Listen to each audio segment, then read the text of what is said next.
The roar of the crowd, the thrill of competition. Sometimes it all ends in an instant. For these athletes, the game they loved became their final stage. In this chilling look at those who died before their fans, we uncover stories of talent cut short and the fine line between glory and tragedy, deaths that shook the sports world and reshaped safety forever. It was June 21st, 2008. On that summer day at the Englishtown Raceway Park in New Jersey, thousands of fans gathered, buzzing with excitement and anticipation. Drag racing was more than just a sport to these fans.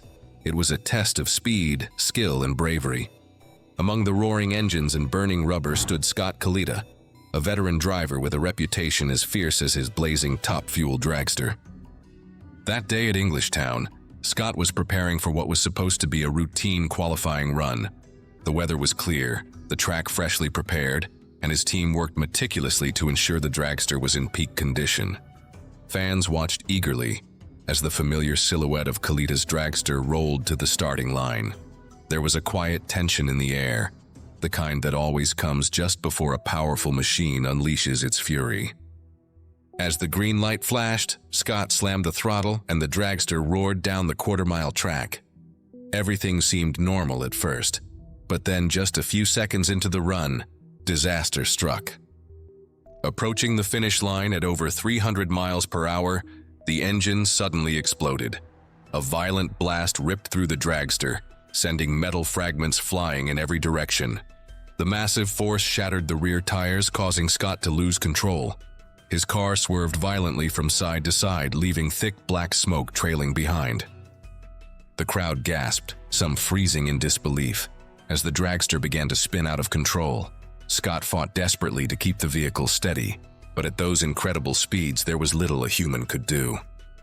The dragster careened off the track and smashed through the guardrail, crashing into the surrounding barrier with a catastrophic impact. Flames erupted instantly, engulfing the car in a fiery inferno. Track emergency crews raced to the scene, battling the blaze and attempting to reach Scott trapped inside. The silence that fell over the crowd was deafening, broken only by the crackle of the fire and the wail of sirens. Despite the quick response, the injuries Scott sustained were severe and ultimately fatal. The engines and safety gear designed to protect drivers could not withstand the violent force of that explosion and crash. Scott Kalita, a man who had lived his life chasing speed and victory, was gone in an instant. After the crash, people didn't just ask how the engine failed. They started thinking about how dangerous drag racing really is. The sport is all about going faster and faster, but Scott's accident showed that there are limits that can't be beaten. His final race wasn't just a terrible accident. It was a moment that made everyone realize even the best drivers aren't invincible. Scott's memory changed from just being about winning races to reminding everyone that behind every fast car is a person facing real danger every time they race. It was July 19, 1982, in Rome, Italy. Vladimir Smirnov, a 28-year-old Soviet fencing star, was competing in the World Championships. The arena buzzed with excitement as spectators gathered to watch the world's best fencers. Smirnov, the reigning Olympic gold medalist in foil, faced West German Matthias Baer in what should have been a routine match between two elite competitors. No one could have imagined that within moments, a freak accident would forever change the sport of fencing. Born in Rubizhne, Ukraine, Smirnov had risen to become the Soviet Union's premier fencer. Standing 6 feet 1 inch and weighing 172 pounds, he combined power with exceptional technique. His journey to the top culminated at the 1980 Moscow Olympics, where he captured gold in the individual foil competition, silver in the team foil, and bronze in the team épée events. By 1981, he had added a world championship to his impressive collection of medals. That fateful day in Rome, Smirnov stepped onto the piste wearing his standard protective gear, a mask made of steel mesh, a chest protector,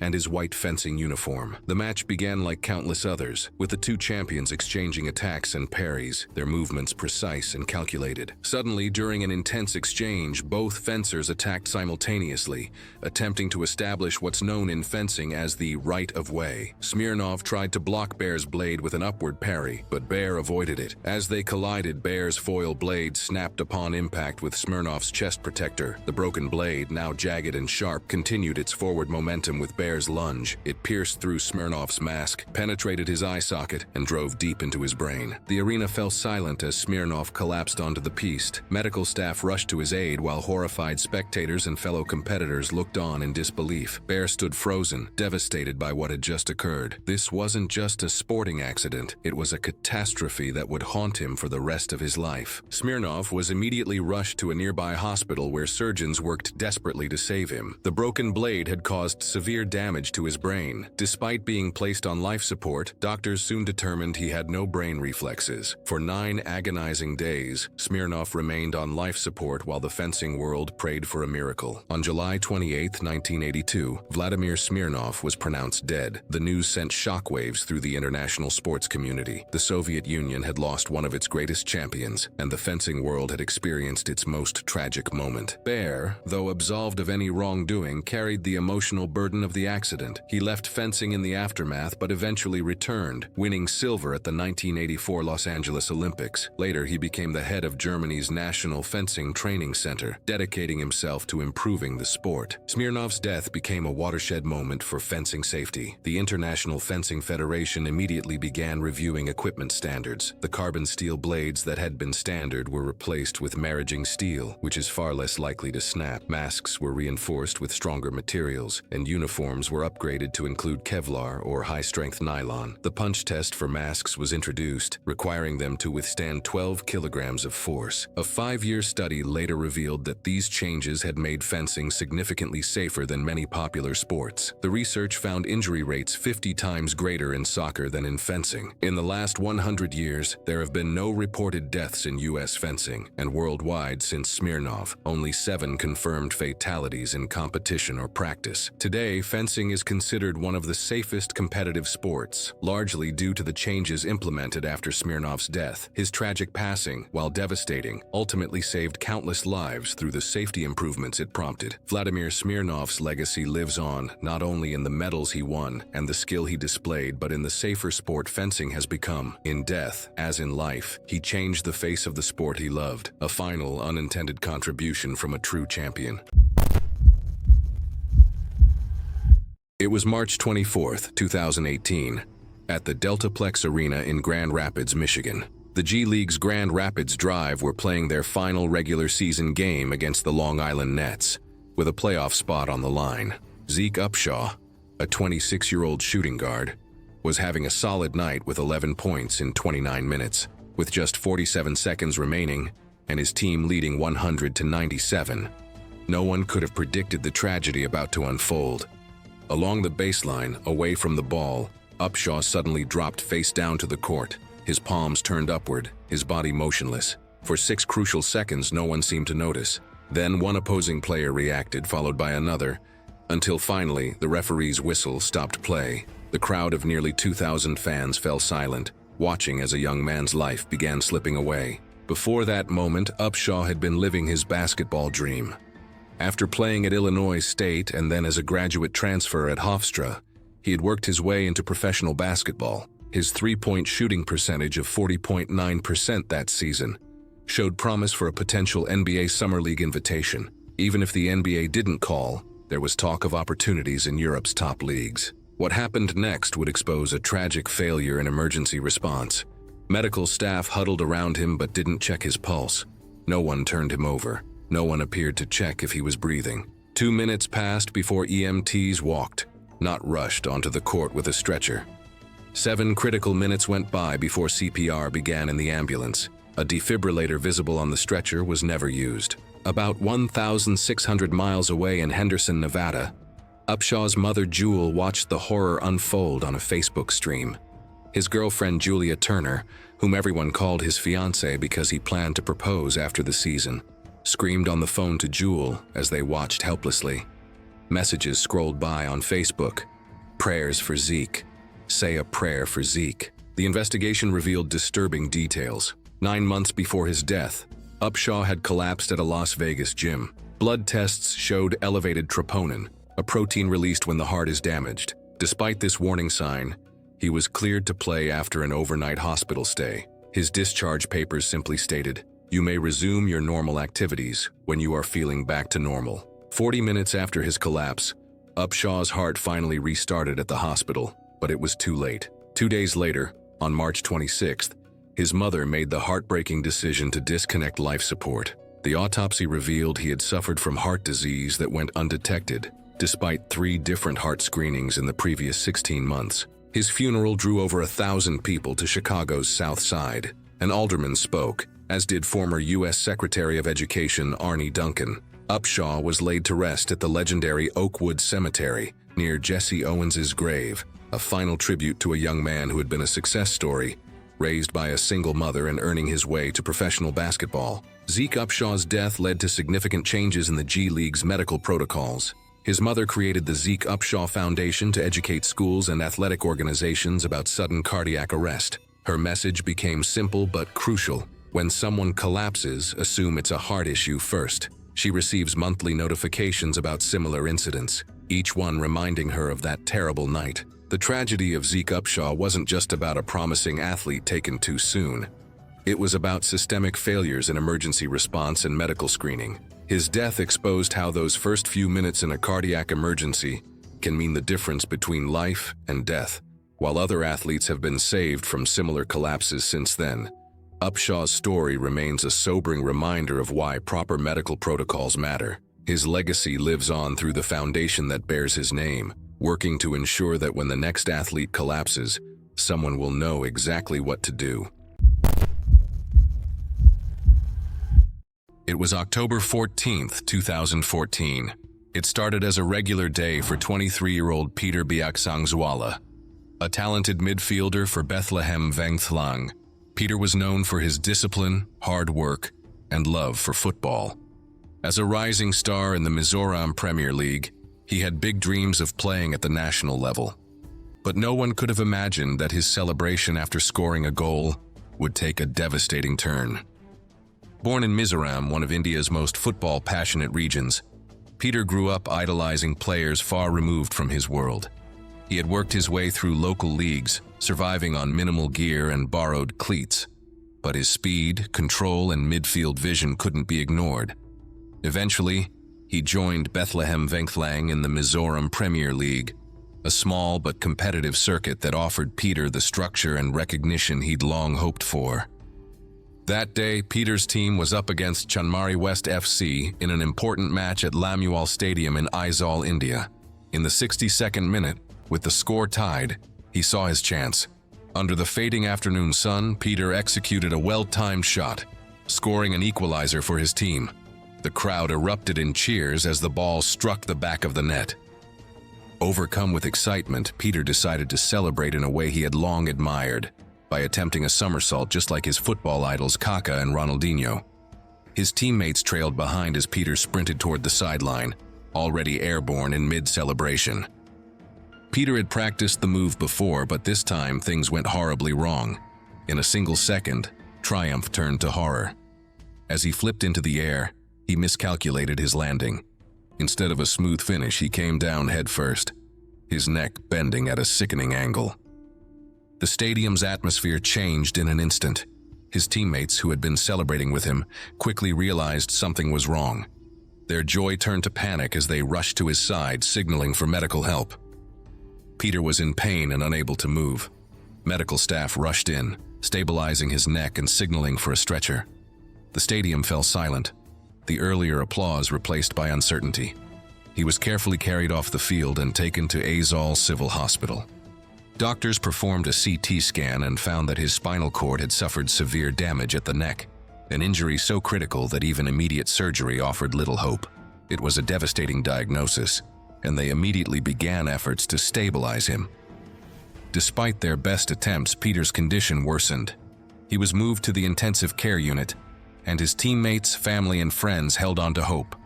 For 5 days, doctors worked tirelessly to save him. But on October 19, 2014, Peter Biaksangzuala passed away. His club, Bethlehem Vengthlang, was devastated. To honor him, they announced that his jersey number, 21, would be retired. The Mizoram Premier League released a statement mourning his loss, calling it a heartbreaking day for football in the region. Peter was a dedicated midfielder known for his ability to break up attacks and support his team.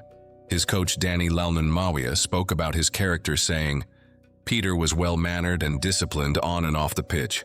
Players like him are rare." His passing also sparked conversations about the risks of acrobatic goal celebrations.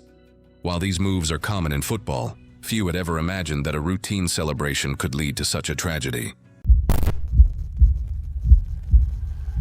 It was December 2nd, 2005, on Oahu's North Shore, Hawaii. Malik Joyeux, a 25-year-old Tahitian surfer known as Petit Prince, paddled out at the legendary Banzai pipeline. The waves were breaking at 8 feet, modest by pipeline standards, but still powerful enough to demand respect. The morning was beautiful, with clear skies and perfect conditions that had drawn dozens of the world's best surfers into the lineup. No one could have imagined that within hours, the surfing world would be mourning the loss of one of its most fearless big wave riders. Born in Moorea, French Polynesia, Joyeux had surfing in his blood. He began riding waves at just 8 years old, quickly developing a reputation for his fearlessness in heavy surf. Standing 5 feet 7 inches and weighing 150 pounds, Joyeux wasn't physically imposing, but his courage was immeasurable. By his early 20s, he had established himself as one of the premier surfers at Teahupu, Tahiti's infamous wave known for its thick hollow barrels breaking over a shallow reef. In 2003, Joyeux cemented his place in surfing history by winning the Billabong XXL Tube of the Year award for an impossible barrel at Pipeline. The following year, he appeared on the cover of Surfer magazine riding a monstrous wave at Teahupu, an image that became iconic in the surfing community. Despite his growing fame, Malik remained humble and kind, known for his infectious smile and generous spirit. That fateful December morning, Joyeux was among approximately 60 surfers vying for waves at Pipeline. The spot is notorious for its dangerous conditions, powerful waves that break over a shallow, razor-sharp coral reef just feet below the surface. For surfers, the reward of riding Pipeline's perfect barrels comes with tremendous risk. Around 10:30 a.m., Joyeux paddled for a wave that photographer Bruno Lemos described as not even that big for him. As Joyeux dropped in, something went wrong. The wave's thick lip came crashing down directly on top of him, driving him deep underwater. The force was so violent that it snapped his surfboard in half and tore the leash from his ankle. When Joyeux failed to surface, panic spread through the lineup. Surfers began searching frantically, diving underwater between sets to look for their friend. Lifeguards joined the search, but the powerful currents and poor visibility made it nearly impossible to find him. Approximately 10 minutes later, surfers spotted Joyeux's body floating in a nearby break. They quickly paddled him to shore, where lifeguards attempted CPR, but it was too late. Malik Joyeux was pronounced dead on the beach, becoming the 11th known fatality at Pipeline. As word spread, dozens of surfers paddled to shore and formed a circle on the beach, holding hands in prayer. The surfing community, known for its tight-knit nature, was devastated by the loss of such a beloved figure. Captain Bodo van der Leiden of the Ocean Safety Division later told reporters he was a very experienced big wave surfer, highlighting the sobering reality that even the most skilled athletes aren't immune to the ocean's power. Joyeux's death sent shockwaves through the surfing world, coming just months before the Pipeline Masters, the sport's most prestigious competition. Many surfers competed with heavy hearts, dedicating their performances to their fallen friend. Malik Joyeux's legacy lives on in the surfing community. He is remembered not just for his extraordinary courage in massive waves, but for his humility and joy. His approach to surfing, fearless yet respectful of the ocean's power, continues to inspire a new generation of big wave surfers. Though his life was cut tragically short, his impact on the sport remains immeasurable.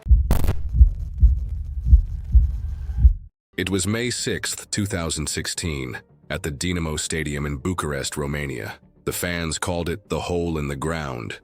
And on this evening, it would become the site of one of football's most preventable tragedies. Patrick Ekeng, a 26-year-old midfielder from Cameroon, had just come on as a substitute for Dinamo Bucharest in the 70th minute against Viitorul. The score was tied 3-3, and Ekeng was eager to make an impact. 7 minutes after stepping onto the pitch, Ekeng was jogging near the center circle when he suddenly collapsed. There was no contact, no warning. He simply fell backwards, his knees buckling beneath him. The stadium fell silent as players frantically waved for medical assistance. His teammate Sergiu Hanca reached him first, hearing what he described as something like the respiration of a pig, the sound of hypoxic gasping as Ekeng's brain starved of oxygen. Before that moment, Ekeng had fought his way through European football's lower ranks. starting in Cameroon on dusty pitches in Yaoundé, where his mother, a preacher, would sometimes cheer him on from the sidelines. He had played in France, Switzerland, and Spain before landing in Romania. Dynamo was supposed to be his chance to rebuild his career, earning around $5,000 per month. Just weeks earlier, he had scored his first goal for the club in a Romanian Cup semi-final against their rivals Steaua Bucharest. What happened next would shock the football world. The ambulance crew, later investigated for negligence, took nearly 3 minutes to reach Ekeng. The defibrillator they carried had a dead battery. Each minute that passed reduced his survival chances by 7%. Crystal Palace fan Stephen Carpenter, visiting as a football tourist, watched in disbelief as medical staff put aside the distinctive red defibrillator case, thinking it wasn't that serious. By the time he reached Floreasca Hospital just blocks from the stadium, it was too late. At 11:25 p.m., after showing no electrical activity in his heart for 5 full minutes, doctors pronounced him dead from cardiac arrest. The entire incident had been captured on television, leaving viewers and teammates in shock. The investigation revealed a cascade of failures. The private ambulance service, Pulse, had 14 out of 15 vehicles carrying dead defibrillator batteries. Phone calls intercepted by authorities caught staff discussing how to cover up their negligence. The doctor, Elena Mihaila Duta, was later given an 18-month suspended jail sentence and ordered to pay $227,000 in damages. She became the face of a systemic failure that cost a young athlete his life. Ekeng left behind a pregnant wife, Natalie, and another child. His death echoed tragically with Cameroon's football history. In 2003, Marc-Vivien Foé had died similarly during a Confederations Cup match. Dynamo Bucharest retired Ekeng's number 14 jersey, but the real tribute came in the form of stricter medical regulations in Romanian football. The aftermath revealed more painful truths. His January 2016 medical screening had missed any heart abnormalities, though experts later noted that such conditions are notoriously difficult to detect. His autopsy report was criticized by international medical experts for claiming he had 3 rare heart conditions simultaneously, something nearly impossible. Back in Yaoundé, Ekeng's friends hung a banner on the incomplete house he had been building. "A lion does not die, he sleeps. Rest in peace." His story became a grim reminder of how critical proper medical care is in professional sports. As his friend Salif Nogo would later say, he died because people didn't do their jobs.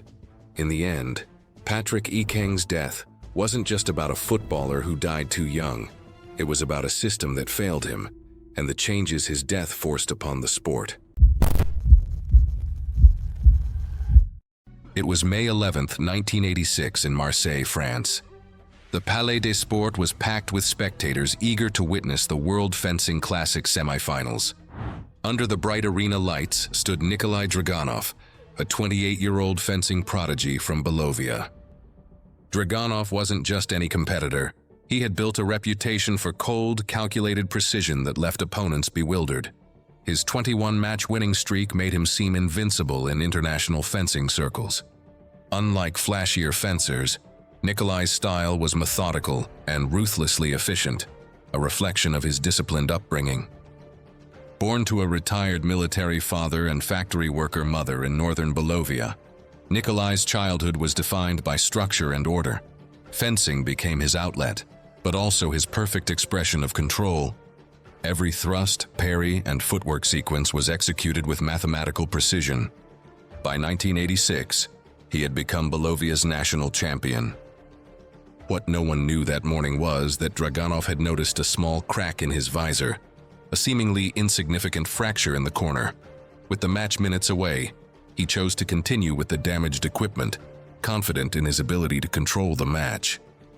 The semi-final began with Dragunov facing a younger, more aggressive Italian opponent known for his unpredictable style. As expected, Nikolai dominated the early exchanges, methodically building his lead while maintaining perfect form. But in the fourth exchange, everything changed. The frustrated Italian launched a wild, overextended thrust. Nikolai countered perfectly, but in that violent collision, the opponent's blade, made from a brittle alloy designed for flexibility, shattered with a metallic shriek.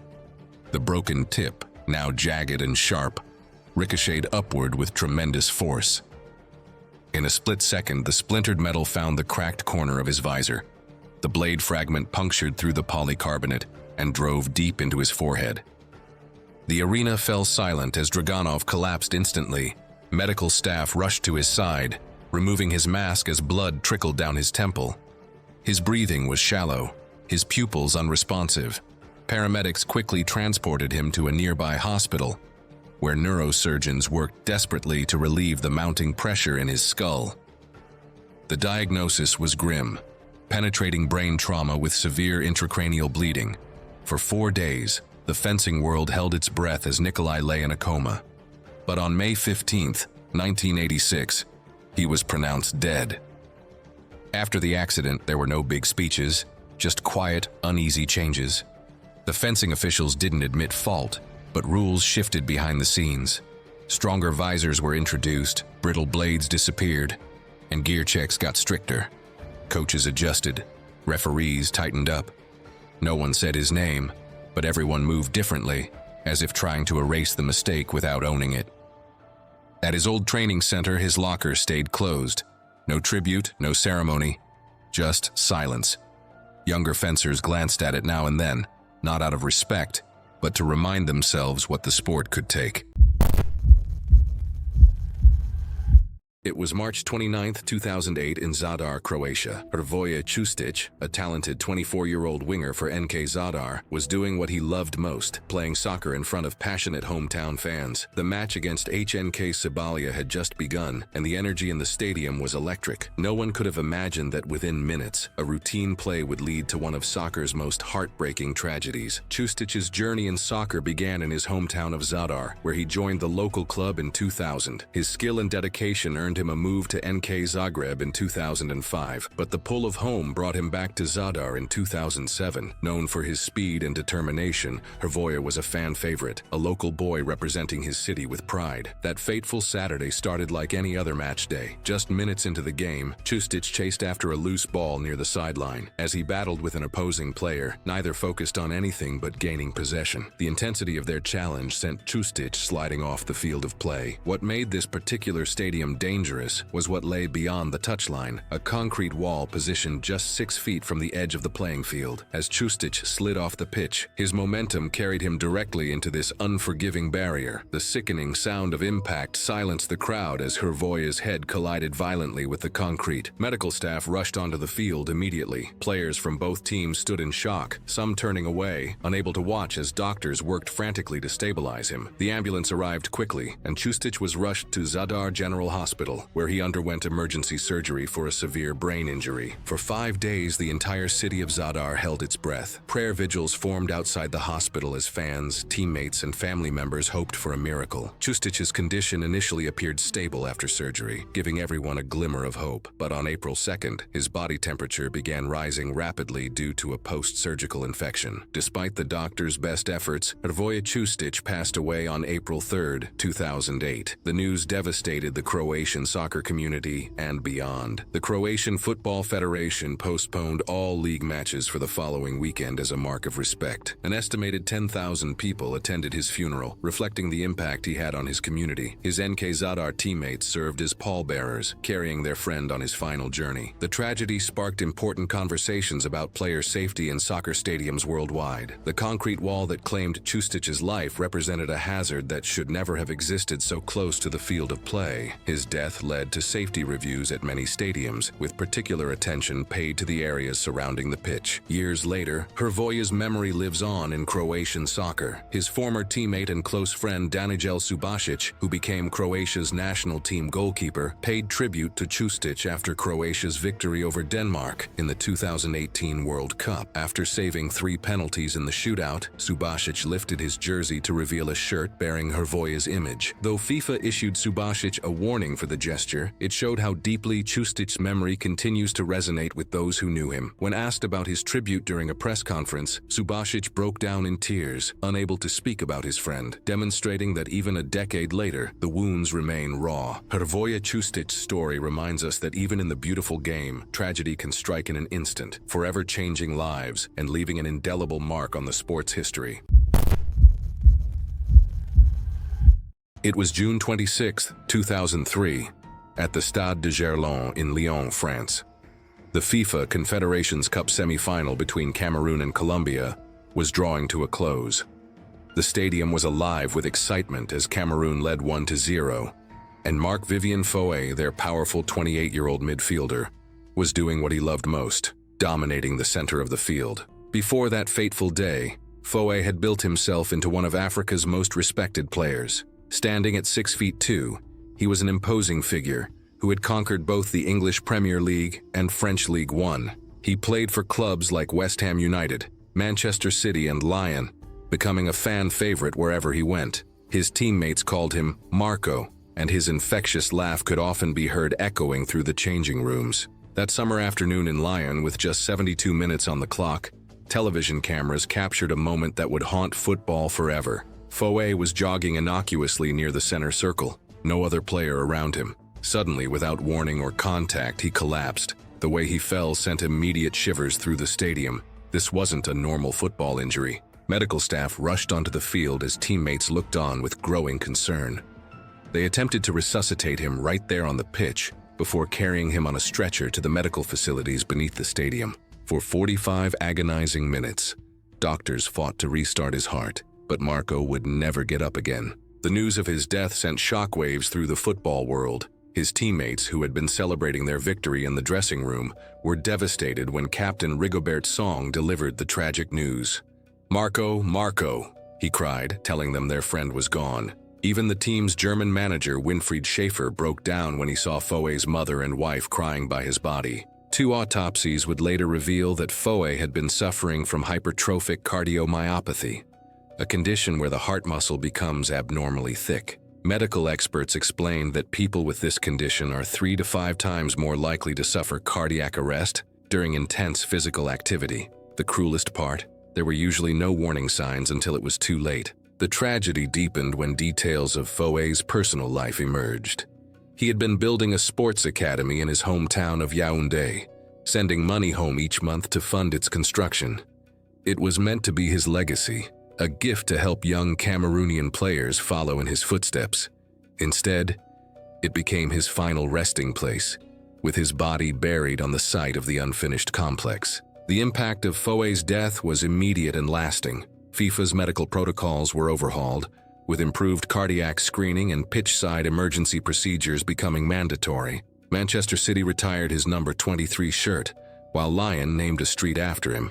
The football world united in grief during the Confederations Cup final between France and Cameroon, where French star Thierry Henry was seen in tears before kickoff. Perhaps most poignantly, Cameroon's national team was never quite the same. After winning the African Cup of Nations in 2000 and 2002 with Foé as their midfield general, they haven't won the tournament since his passing. His death marked not just the loss of a player, but the end of an era for Cameroonian football. Today, Foé's statue stands outside his abandoned academy in Yaoundé, a silent reminder of unfulfilled dreams. His nephew, Nama Mvogo, still visits weekly to clean his uncle's grave, feeling the weight of what he calls abandonment. The marble block marking Foé's final resting place remains the only well-maintained part of what should have been his lasting gift to Cameroonian football. Marc-Vivien Foé's story serves as a heartbreaking reminder that even the strongest athletes aren't immortal. His death changed football forever, leading to improved medical care that has likely saved other players' lives. But for those who knew him, who heard his laugh in the dressing room or saw his powerful runs across the midfield, no amount of positive change can fill the void left by his passing. It was March 31st, 2007. The Bangkok arena buzzed with anticipation, thick with heat and cigarette smoke. Harsh floodlights illuminated the ring where 2 fighters prepared to face off. Among them stood Lito Cisnorio, a 24-year-old Filipino boxer with calloused hands and desperate dreams. The crowd, mostly local men packed shoulder to shoulder, roared as the fighters were introduced. What no one knew, least of all Lito himself, was that he wouldn't leave this ring alive. Lito had grown up in rural poverty in the Philippines, where boxing wasn't just a sport, but a potential escape route. His family couldn't afford much, but they supported his passion as best they could. Sometimes he'd skip meals just to afford gym time. His professional record wasn't stellar, 14 wins, 10 losses, 1 draw, but respectable for someone fighting from the margins of the sport. By early 2007, Lito was struggling. Promoters in the Philippines were looking elsewhere, and sanctioned matches were becoming scarce. When the opportunity came to fight in Thailand, he didn't hesitate, even though the match wasn't fully sanctioned by the Games and Amusements Board, or GAB, of the Philippines. The opponent was Chachai Sasakul, an experienced former world champion with a 37-3-1 record. It was a dangerous mismatch, but Lito needed the money. The venue was less an arena and more a makeshift hall with bare essentials. Medical staff were present but minimal. No pre-fight brain scans, no neurologists on standby, just men with gloves, grit, and the will to win. The fight began with cautious movement.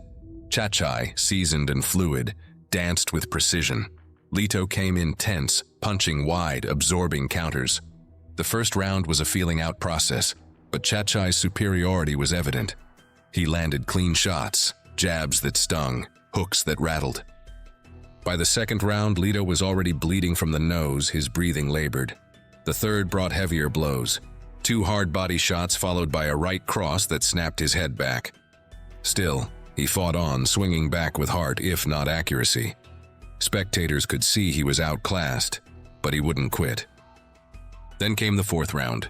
It started fast. Chachai, sensing the end, pressed forward aggressively. A 3-punch combination, jab, hook, straight right, landed flush. Lito staggered. The crowd surged. Chachai moved in for the finish. A brutal right hand connected clean to the temple. Lito crumpled to the canvas, face first, arms limp. He was unconscious before he hit the floor. The referee immediately stopped the bout. Lito lay motionless as seconds ticked by before staff entered the ring. There was no immediate sign of revival. He was rushed to a local hospital where doctors discovered extensive bleeding in his brain. They operated that night, trying to relieve the pressure, but his body had already begun to shut down. Despite their efforts, Lito Cisnorio was pronounced dead the next day, April 1st, 2007. His death sent shockwaves through the boxing world, but nowhere more than in the Philippines. The GAB had not approved the fight. Lito had effectively traveled into a dangerous loophole, unsanctioned bouts where regulations were lax and oversight minimal. There was anger, grief, and blame. His family mourned publicly, devastated by the loss of their son, their hope. Filipino officials responded swiftly. Within days, the Games and Amusements Board banned Filipino fighters from competing in Thailand unless granted specific clearance and oversight. No more shortcuts. No more risking lives for a few $100s. In the weeks that followed, boxing forums lit up with debate. Promoters defended their decisions, some blaming Lito's handlers. Critics pointed to a broken system that allowed vulnerable fighters to step into unsafe rings.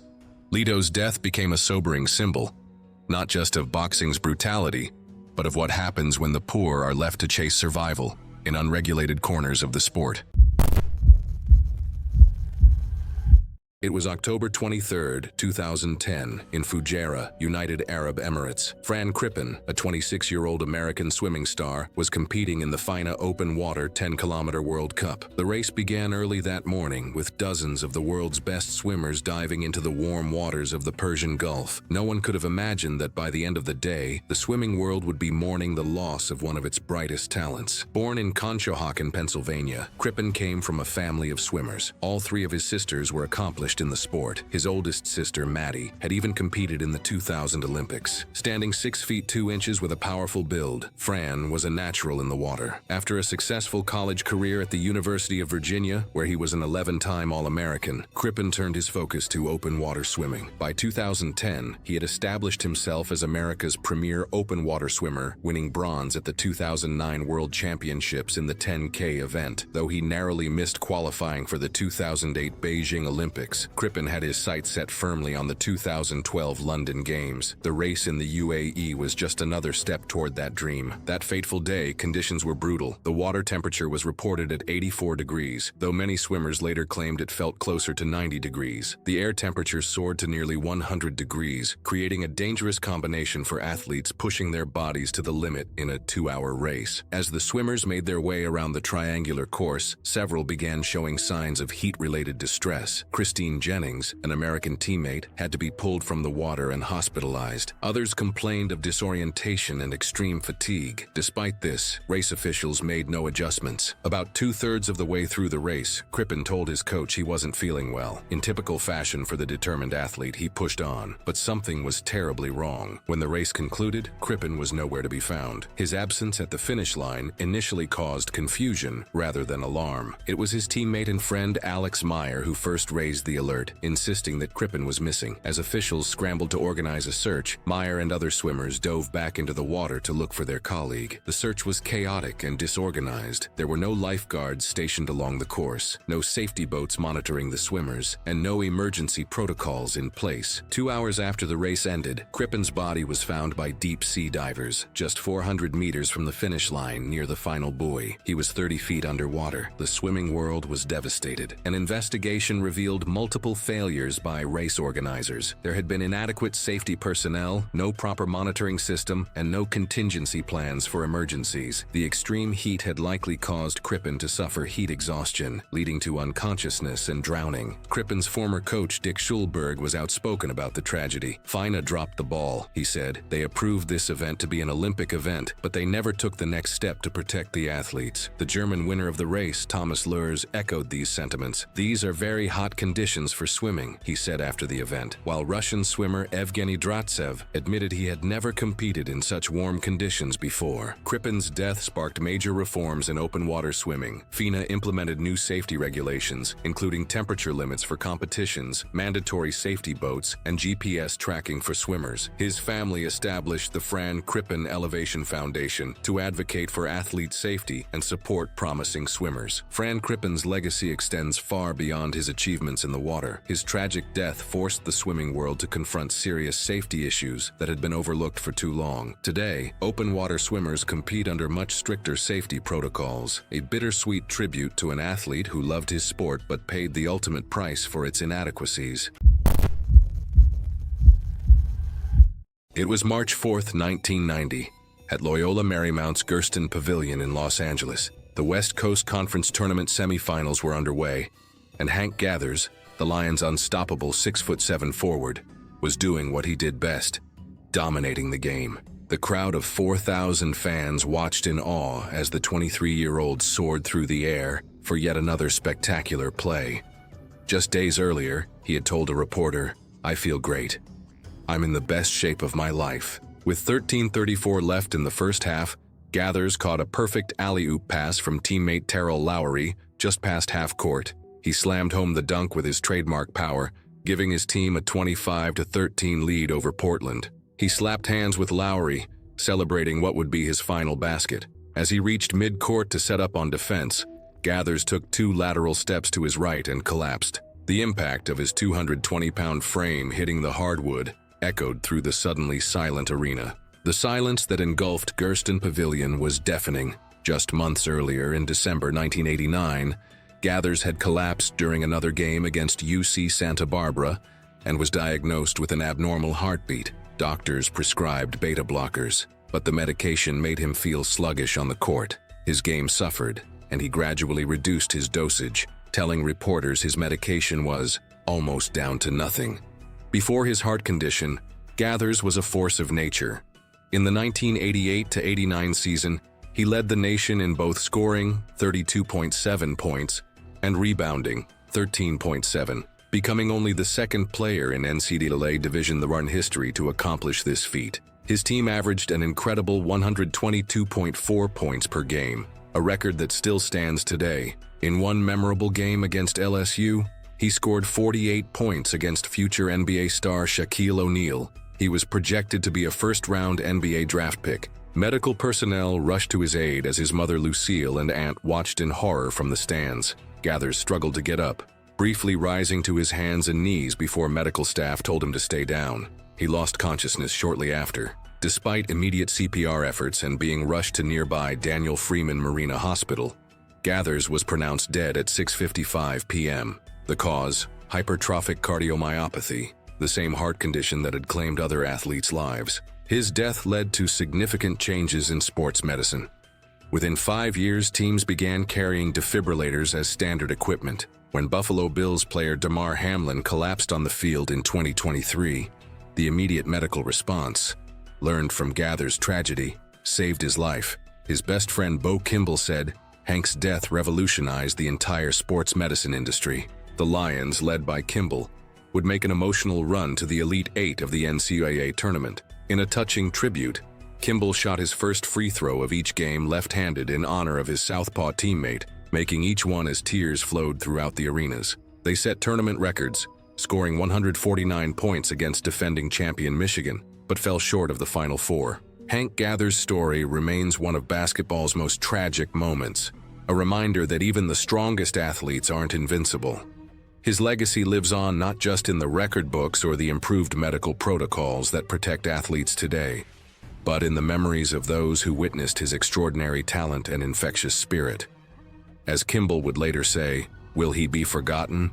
Absolutely not. It was August 17, 1931 at Redgate Downs in Kentucky. The summer heat beat down mercilessly as thousands packed the wooden bleachers, their eyes fixed on the track. Among the jockeys that day was 22-year-old Jonah Bell, a rising star whose name was spreading across southern racing circuits like wildfire. Jonah came from nothing. His father worked as a stable hand, his mother a seamstress, their world defined by the weight of poverty. But Jonah possessed something special, an almost supernatural connection with horses. By his teenage years, he was winning races at county fairs, often on underfed colts that had no business placing. 2 years before Redgate, Jonah met Morning Gale, a lean, gray thoroughbred with a reputation for being unrideable. Other jockeys had rejected her, calling her temperamental and dangerous. But with Jonah, she transformed. Together they carved through tracks across Georgia, Alabama, and Kentucky, building a reputation not just for winning, but for their remarkable unity. What spectators didn't know was that Jonah had been experiencing troubling symptoms in the weeks leading up to Redgate. He complained of chest tightness and occasional dizziness to a fellow jockey, but would quickly dismiss it himself as just fatigue. On race day, stable hands noticed Jonah was paler than usual, quieter. But when Morning Gale was saddled and the bell prepared to ring, his focus returned. Racing wasn't glamorous then. It was grit and guesswork. There were no team doctors, no medical screenings, just men pushing their bodies to extremes for glory and meager paychecks. The gates burst open at 3:42 p.m. Morning Gale surged forward with 8 other horses. Jonah's hands remained steady on the reins, his body low and streamlined. They rounded the first bend in 3rd place, but by the halfway point, Jonah gave the slightest nudge and Morning Gale began to climb. 2nd place, then level with the leader. The crowd rose to their feet, the roar building to a crescendo. Then it happened. Just before the final stretch, Jonah's head dipped forward, his shoulders slackened, and his arms loosened at his sides. But he didn't fall. His body stayed upright, balanced in the saddle by instinct and years of hard training. To the crowd, it looked like he was crouching low for the final push. No one realized he was already gone. Morning Gale, sensing no command, kept running. With powerful strides, she overtook the leader and crossed the finish line half a length ahead. The crowd erupted in cheers, though some noticed Jonah's stillness. It wasn't until stable hands approached to lead Morning Gale back that they realized he wasn't responding. Chaos erupted as officials and medical personnel swarmed the track. Spectators stood in stunned silence as an ambulance carried Jonah's body away. The autopsy revealed what doctors suspected: an aortic rupture, a catastrophic event that gave no warning, no chance of survival. News of his death spread across the country. The haunting image captivated the nation, a horse completing her mission alone, guided only by the bond of muscle memory and trust, her rider already departed. Jonah was declared the posthumous winner of the Red Gate Derby. Morningale was retired shortly after, never to race again. She lived out her days in peaceful pastures, untouched by rains. Jonah Bell left behind not just a story, but a standard, a warning, and a legend that never truly crossed the line.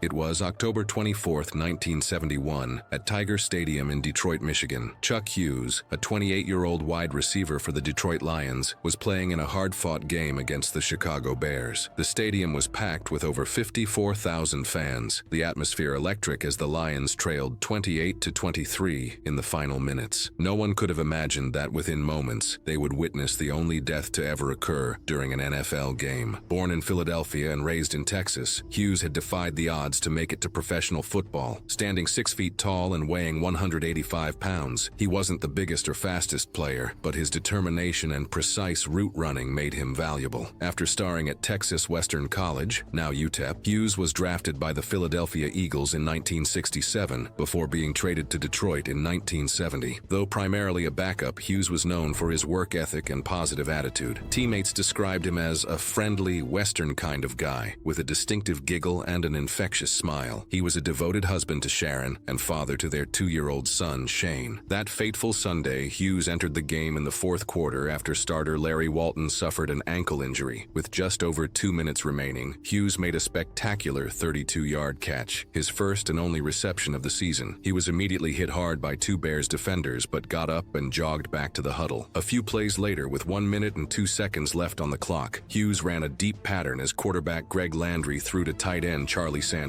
As Hughes turned to head back toward the huddle, he suddenly clutched his chest and collapsed face first onto the turf near the Chicago 20-yard line. Initially, some players thought he might be faking an injury to stop the clock, a common tactic in those days. But Bears linebacker Dick Butkus, who was nearest to Hughes, immediately recognized something was terribly wrong. Butkus frantically waved toward the Lions bench, calling for medical help. Team doctors Edwin Guys and Richard Thompson rushed onto the field along with trainers. They performed CPR as the stadium fell eerily silent. A doctor from the stands even ran down to assist. Hughes was quickly loaded onto a stretcher and rushed to Henry Ford Hospital, but it was too late. At 5:34 p.m., Chuck Hughes was pronounced dead. The autopsy revealed that Hughes had died of a heart attack caused by a massive coronary thrombosis, a blood clot that had blocked a coronary artery that was already 70% blocked by atherosclerosis. The report also mentioned old scarring on the posterior wall of the heart, suggesting he had suffered a previous, undetected heart attack. Most shocking was that Hughes had shown warning signs. 7 weeks earlier, he had collapsed in the locker room after a preseason game against Buffalo and spent 4 days in the hospital. Doctors diagnosed a possible spleen injury, missing the heart condition that would ultimately take his life. After Hughes was taken from the field, the game resumed for its final 62 seconds. The Bears ran out the clock, and players left the field unaware of the tragedy unfolding at the hospital. Only later in the locker room did the Lions learn they had lost their teammate. The NFL community mourned Hughes deeply. The Lions retired his number 85 and wore black armbands in his memory. His death led to improved cardiac care at NFL stadiums, including the introduction of defibrillators and better emergency protocols. Chuck Hughes' tragic story remains a sobering reminder of the fragility of life, even among elite athletes in their prime. His legacy lives on not just in the safety improvements his death inspired, but in the memories of a kind, determined player who lived his dream until his final moments on the field.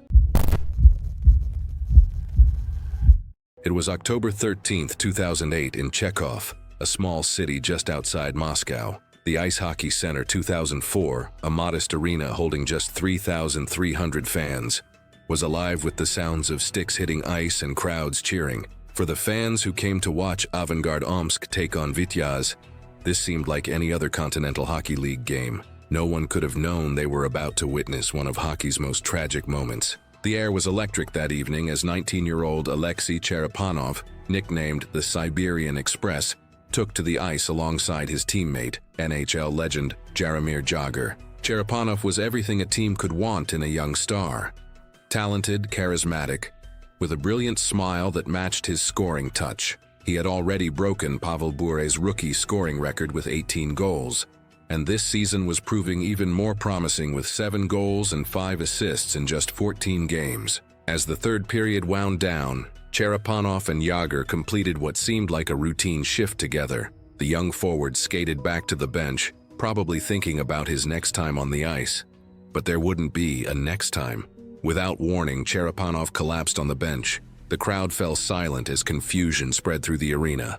A reporter doing a minute-by-minute account for Sportbox.ru noted only that someone on the avant-garde bench is unconscious or ill, and that it was an incomprehensible situation.